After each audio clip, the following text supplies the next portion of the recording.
गायत्रीज home गार्डनमध्ये आपणा सर्वांचं पुन्हा एकदा स्वागत आहे। आज 31/1/2025 आज परत माझे शेंगांची तोडणी आलेली आहे आणि आज थोड्याफार मिरच्या पण मला इथे दिसत आहे।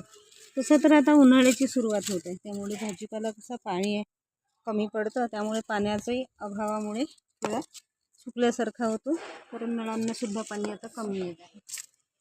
त्यामुळे थोडं वरेनं गच्चीवरेनं पण दुर्लक्ष होतं, पण तरी त्याला वगैरे पाणी दिलं तर हे झाडं परत चपाकून जातात।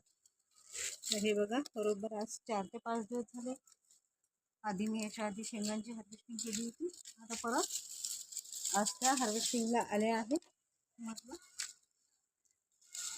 आपण हे शेंगा काढूनच घ्यायच्या। बघा कसे वांगे लागले आहेत।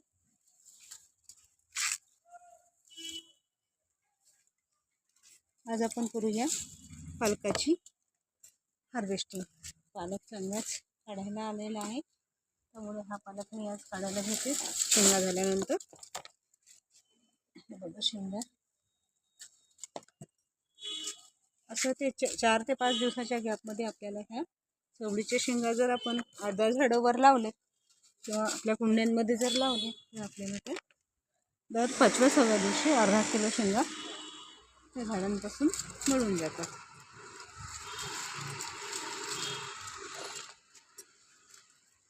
त्यामुळे आता उन्हाळ्याचे दिवस आले, उन्हाळ्याच्या दिवसामध्ये तर ही सुकल्यासारखी होतीलच झाडं। हे बघा टमाटर आता ही 4 ते 5 दिवसात चांगले लाल टमाटर होऊन जातात। तर आम्ही याची तोडणी करेल, आज काढत नाही ते। आता ह्या शेंगा काढत असताना मला पुढल्या वर्षासाठी असे बियाला शेंगा मिळून जातात त्याच्यामध्ये। असे हे 2-3 बीज शेंगा मिळाल्या की भरपूर बीज होऊन जातं, म्हणजे मी पुढल्या वर्षी 10 ते 15 झाडं आरामात या बीजांपासून लावू शकतो। तसं तर मी आता उन्हाळ्यातही याचं हे करणार आहे, पेरणी करणार आहे। एकदा हे झाडं पूर्ण काढून घेतले आणि मातीला छानपैकी ऊन दिलं, 3 ते 4 दिवस मी मातीला या ऊन देणार परत, आणि नंतर परत यामध्ये उन्हाळ्याची पेरणी करणार। उन्हाळ्यामध्ये गच्चीवर काही लावतो म्हटलं तर आधी नेटची वगैरे सुविधा करावं लागते, कारण कडक उन्हामध्ये झाडं टिकणं कठीण जातं। त्यामुळे हे बघा आता नवीन जसं हे निघत आहे, नवीन चवळीचं रोप निघालेलं आहे, आंब्याचं झाड पण आहे। तर हे पत्तागोबी छान 10-15 दिवसात ही काढायला येईल। अशा प्रकारे माझ्याकडे 8 ते 10 झाडं आहेत त्या पत्तागोबीची।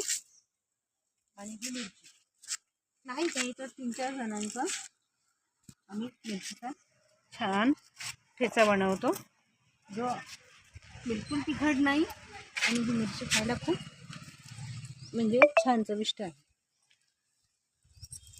खूप जास्त लागलेल्या नाही काढायचे, ते छोटे छोटे आहेत। ही आहे पालक, या पालकामध्येच एक तुळशीचं पण बीज निघालेलं आहे आणि आंबाडीचं सुद्धा बीज निघालेलं आहे। काही सांभार पण आहे, तो पण आज काढूया पालकची भाजी काढतानीच। आता हा पालक उन्हाळ्यात राहतो, फक्त याला कसं सतत पाणी देत राहायचं। पालकाला पाणी जास्त लागतं उन्हाळ्यामध्ये। आता मी बाजूचे सर्व झाडं यामधले काढून घेणार आणि फक्त पालक ठेवणार, कारण या झाडांनी छान डुफं केलेलं आहे असं। त्यामुळे पालकाची पत्ते कशी भरपूर दाट येतील आता पुढे उन्हाळ्यात, आणि पालकाला ऊन लागतं। पालकाच्या वाढीसाठी कसं ऊन लागतं, त्यामुळे उन्हाळ्याचा पालक येतो, फक्त त्याला गरज असते ती पाण्याची। आणि आपण याला सतत रोज 2 टाईम पाणी दिलं तर पालक छान होऊन जातो। आता मी तुळशीचं पण पान घेते, याचा शेंडा खुडून घेतला की त्या तुळशीला आणखी फांद्या येतात आणि मग ती दाट होऊन जातं। एक तुळस ठेवणार याच्यामध्ये, बाकीची झाडं काढून घेणार। आता हा एक शंखपुष्पीचा बेलपान याच्यामध्ये छान निघालेला आहे। जर याला मी आता वाढू दिलं नंतर न काढता मी काढणार नाही याला।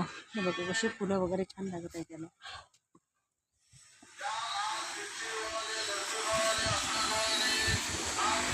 म्हटलं हा पालक काढूया। आता हा पालक काढत असताना हा आपल्याला इथे एक झाड दिसतं। या झाडाचं एक वैशिष्ट्य आहे, या झाडाची जी पानं छोटी छोटी असतात, हे मी झाड काढत नाही, कारण याला जे हे बीज लागलेलं आहे याच्यामध्ये आता छान काळं काळं छोटं चवळीच्या भाजीच्या सारखं बीज बनलेलं आहे. अशा माझ्या या व्हेजिटेबल गार्डनमध्ये 5 ते 6 झाडं मला दिसले, जे पुढल्या वर्षी मला 2 ग्रो बॅगमध्ये छानपैकी बीज होऊन जाईल या झाडांचं. आणि याची आपण जर गोळे पाणी जे म्हणतात त्याची जर भाजी बनवली तर छान कढीमध्ये या झाडाचे पत्ते आणि कढी असे ते चण्याची डाळ भिजू घालून गोळे पाणी जे म्हणतो आपण ते जर केले तर छान बनतात, चविष्ट बनतात. त्याला म्हणतात चिलीची भाजी. या चिलीच्या भाजीचे छान गोळे बनतात. आता ही चिलीची भाजी तर याचं बीज मी टाकलेलं नव्हतं, हे आपण होऊनच यामध्ये निघालं. फक्त आता 3 ते 4 झाडांचं ते बीज जर मी कलेक्ट केलं तर मला पुढल्या वर्षी मात्र माझ्याकडे याच्या 2 ग्रो बॅग बनवून जातील. त्यामुळे ही एक भाजी तर मला कुठेही बीज खरेदी न करता तशीच मिळत आहे. असे मातीमध्ये काही काही बीज आपण येतात तेव्हा आपल्याला ते बीज मिळून जातात.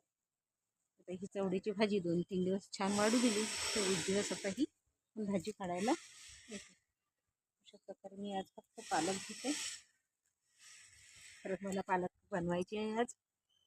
म्हणून 3-4 जणांना पुन्हा अशी पालक याच्यामध्ये मिळून देते.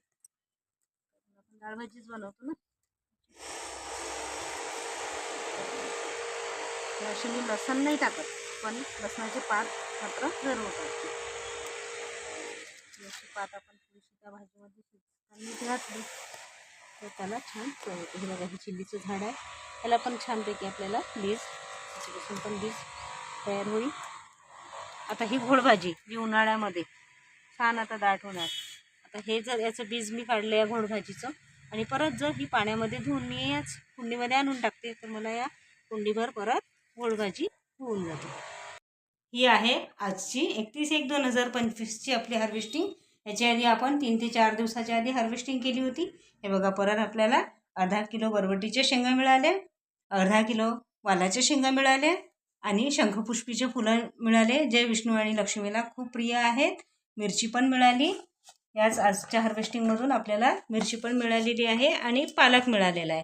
आणि विशेष म्हणजे हे बीज मिळालं बरबटीचं, जे मी आता ह्या थोडंसं पाणी कमी पडत आहे त्यामुळे हे झाडं सुकल्यासारखी झाली. हे झाडं काढल्यानंतर परत त्यामध्ये बीज लावणार तेव्हा हे बीज मला खूप कमी पडेल. म्हणजे जवळपास 20 ते 25 झाडं माझ्याकडे परत बरबटीचे होतील, जे उन्हाळ्यावर मला छानपैकी बरबटीचे शेंगा पुरवतील. बाय.